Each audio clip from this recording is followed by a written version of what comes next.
নমস্কাৰ নতুনটা ভিডিঅ'লৈ আপোনালোকক পুনৰ স্বাগতম জনাইছো। আজি এইটো ভিডিঅ' সমৰ্থ এডমিশ্যন পৰ্টেলৰ ওপৰতে বহুতে কমেন্ট কৰি সুধি আছে যে বহুতৰ মেছেজ গৈছে বা মেইলত আপোনালোকৰ মেইল পাইছে হয়তো সকলোৰে বহুতৰ মেছেজ গৈছে যে প্ৰভাইড সব মোৰ ডিটেইলছ আপোনালোকৰ সব মোৰ ডিটেইলছ আপোনালোকৰ প্ৰভাইড কৰিবলৈ কৈছে আপোনাৰ ৰেজিষ্ট্ৰেচন নাম্বাৰটো দিছে লিংকটো দিছে লিংকত গৈ আপোনালোকৰ প্ৰভাইড মোৰ ডিটেইলছ আপডেট কৰিবলৈ কৈছে আৰু বহুতৰ মেইল গৈছে কলেজখনৰ নাম দি দিছে মেইলটো গৈছে যে আপোনালোকৰ ডকুমেন্ট ৰিআপলোড কৰিব লাগিব আপোনালোকে ডকুমেন্ট ৰিআপলোড কৰক সেই বুলি এটা মেইল গৈছে হয়তো আপোনালোকে মেইল বা মেছেজ সকলোৱে লাভ কৰিছে বহুতে কমেন্টও কৰি আছে আজিৰ ভিডিঅ'ত সেইখিনি সলিউশন দিবলৈ চেষ্টা কৰিম বহুতে কি কৰিছে মেছেজটো যোৱাৰ পাছত লগইন কৰি চেক কৰিছে কিন্তু কোনো ধৰণৰ ডকুমেন্ট আপলোড কৰিবলৈ অহা নাই এতিয়া আপোনালোকে কিদৰে কি কৰিব লাগিব সকলো তথ্য দিবলৈ আজিৰ ভিডিঅ'ত চেষ্টা কৰিম আৰু মেৰিট লিষ্টসমূহ কাইলৈ প্ৰকাশ পোৱাৰ কথা যিহেতু আছিল কিন্তু কাইলৈ মেৰিট লিষ্ট প্ৰকাশ নাপায় টাইম টেবুলখিনি খালখলনি কৰা হৈছে কি তাৰিখে মেৰিট লিষ্ট প্ৰকাশ পাব একাডেমিক স্কেনিং আপোনালোকৰ কি তাৰিখলৈকে হ'ব অৰ্থাৎ আপোনাৰ যিখিনি অনলাইন এটা ডকুমেন্টখিনি স্কেনিং কৰি থকা হৈছে ভেৰিফাই কৰি থকা হৈছে যদি কিবা খেলিমেলি পাইছে তেনেহলে ৰিআপলোড কৰিবলৈ কৈ থকা হৈছে সেইখিনি আপোনালোকৰ কেতিয়ালৈকে চলিব মেৰিট লিষ্ট কেতিয়া প্ৰকাশ পাব আৰু আপোনালোকৰ যদি ডকুমেন্ট ৰিআপলোড কৰিবলৈ আহিছে কিদৰে ৰিআপলোড কৰিব কিদৰে চেক কৰিব মেছেজ যি সকলৰ গৈছে তেওঁলোকে অতি সোনকালে সমৰ্থ এডমিশ্যন পৰ্টেলত গৈ লগইন কৰি নিজৰ প্ৰফাইলটো এবাৰ চেক কৰক যদি আপোনালোকৰ ৰিআপলোড কৰিবলৈ আহিছে তেনেহলে সোনকালে ডকুমেন্টটো ৰিআপলোড কৰক মই প্ৰথমতে আপোনালোকক মেছেজটো দেখুৱাই দিছো হয়তো আপোনালোকৰ মেছেজটো এদৰে গৈছে বহুতৰ আপোনালোকে স্ক্ৰিনত দেখিবলৈ পাইছে এইদৰে হয়তো বহুতৰ মেছেজটো গৈছে মই অলপ জুম কৰি দেখুৱাই দিছো এইছে U are required two provide সম মোৰ ডিটেইলছ ফৰ ৰেজিষ্ট্ৰেচন নাম্বাৰটো দিয়া হৈছে আপোনালোকৰ লগইন টু সমৰ্থ এডমিশ্যন পৰ্টেল অৰ্থাৎ আপোনাৰ যেটো লিংক দিছে সমৰ্থ এডমিশ্যনৰ সেই লিংকটো আপোনালোকে দেখিবলৈ পাইছে আৰু বহুতৰ এইদৰে মেইল গৈছে মই মেইলটো এটা স্ক্ৰিনশ্বট দেখুৱাই দিছো আপোনালোকক বহুতৰ হয়তো এইদৰে মেইল গৈছে মেইল আইডিটো আপোনালোকে লগইন কৰিলে দেখিবলৈ পাব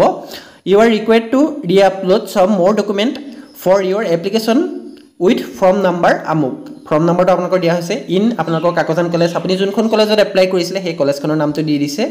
হয়তো আপোনালোকে ৩-৪ খনত কৰিছে কিন্তু আপোনালোকৰ এখন কলেজৰ নামহে আহিব পাৰে হেতু কথা মনত ৰাখিব আপোনালোকে এতিয়া আপোনালোকে কিদৰে চেক কৰিব পাৰিব হেতু মই দেখুৱাই দিছো বহুতৰ মেছেজ গৈছে আপোনালোকৰ প্ৰায়খিনিৰ মেছেজ গৈছে যিসকলক কৰিব লাগে বা যিসকলৰ কৰিবলৈ অহা নাই তেওঁলোকৰো মেছেজ গৈছে এতিয়া আপোনালোকে কিদৰে চেক কৰিব ইয়াৰ সলিউশনটো কি হেতু মই দেখুৱাই দিম আপোনালোকক প্ৰথমতে আপোনালোকে সমৰ্থ এডমিশ্যন পৰ্টেলটো আপোনালোকে লগইন কৰক লগইন অপচনটোত গৈ ডেসক্ৰিপচনত লিংকটো দি ৰখা হৈছে বা কমেন্টটো মই পিন কৰি দি ৰাখিছো লিংকটো তাত আপোনালোকৰ ডেস্কবৰ্ডটো এদৰে শো কৰিব লগইন কৰাৰ পাছত হয়তো আপোনালোকে গম পাইছে গুটেখিনি অলৰেডি মই ডিটেইলছত ভিডিও বনাই দি ৰাখিছো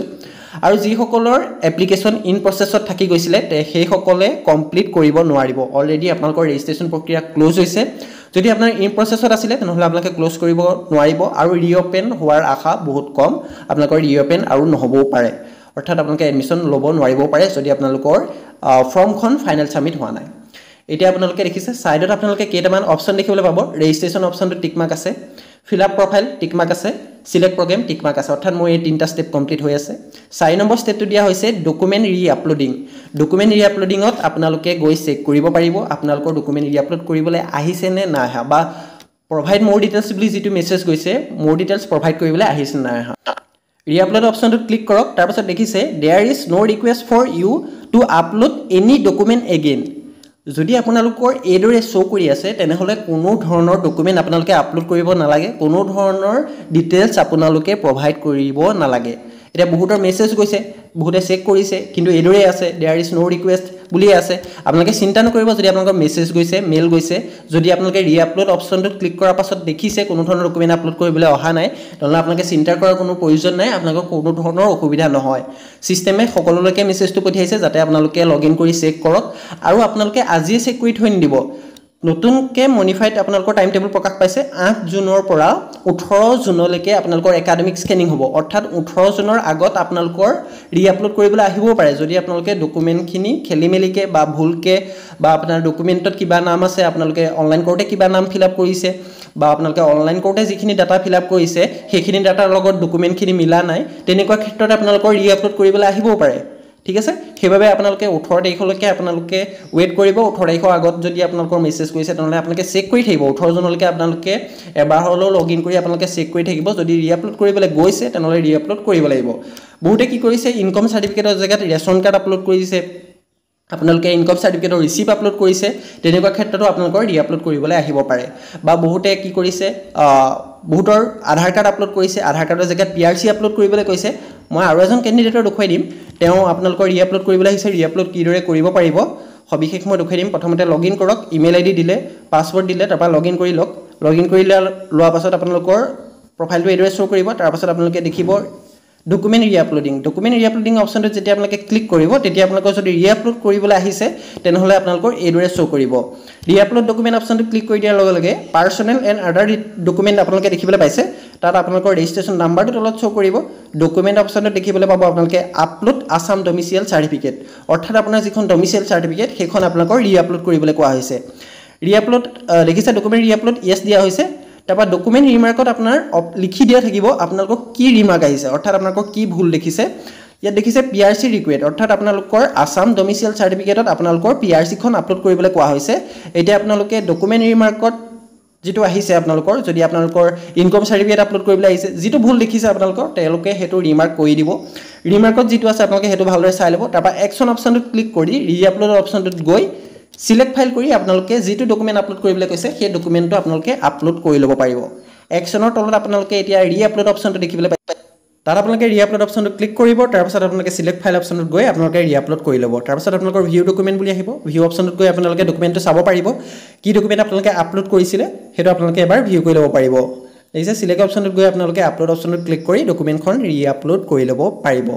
যি সকলৰ মেছেজ গৈছে বা মেইল গৈছে তেওঁলোকে সোনকালে লগইন কৰি চেক কৰক যদি আপোনালোকৰ ৰিআপলোড কৰিবলৈ দিছে তেনেহলে ৰিআপলোড কৰক যদি কোনো ধৰণৰ ডকুমেন্ট ৰিআপলোড কৰিবলৈ অহা নাই তেনেহলে চিন্তা কৰাৰ কোনো প্ৰয়োজন নাই আপোনালোকে কোনো ধৰণৰ ডকুমেন্ট ৰিআপলোড কৰিব নালাগে আজি অহা আপোনালোকৰ নতুন নটিছখন মই আপোনালোকক দেখুৱাই দিছো টাইমলাইন সমূহ চেঞ্জ কৰা হৈছে মেৰিট লিষ্ট যেহেতু 13 জুনত প্ৰকাশ পোৱা কথা আছিল কিন্তু কাইলে মেৰিট লিষ্ট আপোনালোকৰ প্ৰকাশ নাপায় এতিয়া কি তাৰিখে মেৰিট লিষ্ট প্ৰকাশ পাব গুটেখিনি আপোনালোকে নতুন নটিছখনত পাই যাব নটিছ অপচনটো ক্লিক কৰি দিয়াৰ লগে লগে দেখিবলৈ পাব আপোনালোকে নটিছ অফ মডিফাইড এক্সটেন্ড দেখিছে টাইমলাইন ফৰ ইউজি এডমিশন 12 তাৰিখ অৰ্থাৎ আজি আপোনালোকৰ এখন নটিছ প্ৰকাশ পাইছে নটিছখন আপোনালোকে ভালদৰে মই দেখুৱাই দিছো আপোনালোকক প্ৰথমতে এইখিনি মই মহাই লওঁ তাৰ পিছত আপোনালোকে দেখিছে সম্পূৰ্ণ নটিছখন এইখনে ডেসক্ৰিপচনত আপোনালোকে ডাইৰেক্ট পাই যাব 12 জুন আজি নটিছখন প্ৰকাশ পাইছে দেখিছে বহুতে এই নটিছখনৰ কথা গম পোৱা নাই বহুতে ভাবি আছে যে কাইলে মোৰ মেৰিট লিষ্ট আহিব কিন্তু কাইলে আপোনালোকৰ মেৰিট লিষ্ট প্ৰকাশ নাপায় এতিয়া আপোনালোকৰ সক প্ৰথমতে আপোনালোকৰ দেখিছে মডিফাইড টাইমলাইনখিনি পুনৰ মডিফাইড কৰা হৈছে সেকেন্ড টাইমও মডিফাইড কৰা হৈছিল কিন্তু এটো থাৰ্ড টাইম কৰা হৈছে মডিফাইড আপোনালোকৰ ইয়াত দেখিছে ডেটটো দিয়া হৈছে মই আৰু অলপ জুম কৰি দেখুৱাই দিছো 27 মেৰ পৰা 5 জুনলৈকে আপোনালোকৰ প্ৰগ্ৰাম সিলেকশন হৈছিল 6 পৰা 7 জুনৰ ভিতৰত আপোনালোকৰ কাৰেকচন উইন্ডো ওপেন হৈছিল আপোনালোকে কাৰেকচন কৰিব পাৰিছিল এতিয়া আপোনালোকৰ 8 জুনৰ পৰা 18 জুন 18 জুনলৈকে আপোনালোকৰ একাডেমিক স্কেনিং বাই HEI হ'ব আপোনালোকৰ অৰ্থাৎ হায়াৰ এডুকেশ্যন ইনষ্টিটিউটে আপোনালোকৰ একাডেমিক স্কেনিং কৰিব যি সকলৰ মেছেজ আহি আছে ৰিআপলোড কৰিবলৈ আহি আছে হেতু স্কেনিং কৰাৰ বাবে আহি আছে অৰ্থাৎ আপোনালোকৰ প্ৰফাইলটো তেওঁলোকে চেক কৰিছে যে ডকুমেন্ট আপোনালোকে সঠিক আপলোড কৰিছে নে নাই কৰা নে ডকুমেন্টৰ মতে গুটি ডাটাখিনি ডিটেইলছখিনি মিলিছে নে নাই মিলা যদি তেওঁলোকে কিবা খেলিমেলি দেখিছে ডকুমেন্ট আপলোড কৰোতে যদি আপোনালোকে ভুল দেখিছে বা অনলাইন কৰোতে কিবা ভুল দেখিছে তেনেহলে আপোনালোকৰ ৰিআপলোড কৰিবলৈ কোৱা হৈছে হে একাডেমিক স্কেনিং আপোনালোকৰ 18 জুনলৈকে চলি থাকিব 19 জুনত আপোনালোকৰ প্ৰথম মেৰিট লিষ্ট প্ৰকাশ পাব আৰু 19 জুনত যি সকলৰ মেৰিট লিষ্ট প্ৰকাশ পাব তেওঁলোকে এডমিশন লবগে লাগিব 20 আৰু 21 জুনত এডমিশন লবগে লাগিব অৰ্থাৎ 19 তাৰিখে যিখন প্ৰথম মেৰিট লিষ্ট প্ৰকাশ পালে তাত যদি আপোনাৰ নামটো আছে তেনেহলে আপোনালোকে 20 21 তাৰিখে গৈ এডমিশন লবগে পাৰিব 22 জুনত সেকেন্ড মেৰিট লিষ্ট প্ৰকাশ পাব 22 জুনত সেকেন্ড মেৰিট লিষ্টত যিখিনি ক্যান্ডিডেট সিলেকশন হ'ব তেওঁলোকে 24 25 জুনত এডমিশন লবগে পাৰিব 26 জুনত থাৰ্ড মেৰিট লিষ্ট প্ৰকাশ পাব 27 28 তাৰিখে আপোনালোকে থাৰ্ড মেৰিট লিষ্টত প্ৰকাশ পোৱা ষ্টুডেন্টখিনিয়ে এডমিশন লবগে পাৰিব তাৰ পাছত আছে 29 জুনৰ পৰা 1 জুলাই আপোনালোকৰ এটো কি কোৱা হৈছে স্পট এডমিশন কোনখিনে লব পাৰিব হেতু সব যদি আপোনালোকৰ ফাৰ্স্ট মেৰিট লিষ্টত যদি আপোনাৰ নামটো আহিছে সাপোজ ধৰি লওক আপোনাৰ প্ৰথম মেৰিট লিষ্টখনত আপোনাৰ নামটো আহিলে বা সেকেন্ড খনত আহিলে বা থাৰ্ড খনত আহিলে কিন্তু আপোনালোকে যেটো ডেট দিয়া হৈছে ফাৰ্স্ট মেৰিট লিষ্ট 19 তাৰিখে প্ৰকাশ পাব এডমিশন ডেট দিয়া হৈছে 20 21 যদি আপোনালোকে সেই দুটা ডেটত এডমিশন লবগে নোৱাৰে তেতিয়া আপোনালোকে 19 জুন নৰ পৰা 1 জুলাই ভিতৰত আপোনালোকে এডমিশনটো লবগে পাৰিব এটা কথা মনত ৰাখিব যি সকলে অনলাইন কৰিছিলে মেৰিট লিষ্টত সিলেকশন হৈ আছে তেওঁলোকে হে স্পট এডমিশন লবগে পাৰিব যদি আপোনালোক মেৰিট লিষ্টত সিলেকশন নাই হোৱা তেনেহলে এডমিশন লব নোৱাৰে আপোনালোকৰ প্ৰথম মেৰিট লিষ্টত প্ৰকাশ পালে আপোনালোকৰ পাছৰ দুদিন যদি আপোনালোকৰ ইমাৰ্জেন্সি কিবা কাৰণত এডমিশন লব নোৱাৰিলে তেনেহলে আপোনালোকে 19 আৰু 1 জুলাইৰ ভিতৰত আপোনালোকে স্পট এডমিশ্যন ল'বগৈ পাৰিব ঠিক আছে আজি আছিল এখন নোটিছ আপোনালোকে ডাইৰেক্ট নোটিছখন ডেছক্ৰিপশ্যনত দি ৰখা হৈছে আপোনালোকে এবাৰ চাই ল'ব পাৰে আৰু যিসকলৰ মেছেজ গৈছে তেওঁলোকে লগ ইন কৰি চেক কৰক 18 জুনলৈকে সময় আছে 18 জুনৰ আগত আপোনালোকে চেক কৰি থাকিব যদি মেছেজ গৈছে মেইল গৈছে চেক কৰি থাকিব আপোনালোকে যদি কিবা ৰিআপলোড কৰিবলৈ দিছে তেনেহ'লে আপোনালোকে সোনকালে লগ ইন কৰি ৰিআপলোড কৰি ল'ব ৰিআপলোড কিদৰে কৰিব অলৰেডি মই দেখুৱাই দিছোঁই যদি আপোনালোকে কিবা অসুবিধা পায় তেনেহ'লে কমেণ্ট কৰি জনাব আৰু মোৰ মেইল আইডি দিয়া হৈছে যদি কিবা প্ৰবলেম পায় তেনেহ'লে আপোনালোকৰ মোৰ মেইলত আপোনালোকে ক'ব পাৰে তেতিয়া মই আপোনালোকক যিমান পাৰোঁ আপোনালোকক সহায় কৰিবলৈ চেষ্টা কৰিম আৰু সমৰ্থ এডমিশ্যন পৰ্টেলৰ ওপৰত এনেকুৱা ধৰণৰ ভিডিঅ'সমূহ পাই থাকিবৰ বাবে চেনেলটো ছাবস্ক্ৰাইব কৰি ৰাখক মেৰিট লিষ্ট যিদিনা প্ৰকাশ পাব সেইদিনা মই ডিটেইলছত ভিডিঅ' বনাই দি দিম লগালগ আপোনালোকে ভিডিঅ'সমূহ লাভ কৰিবৰ বাবে ছাবস্ক্ৰাইব কৰি নটিফিকেশ্যন বেলটো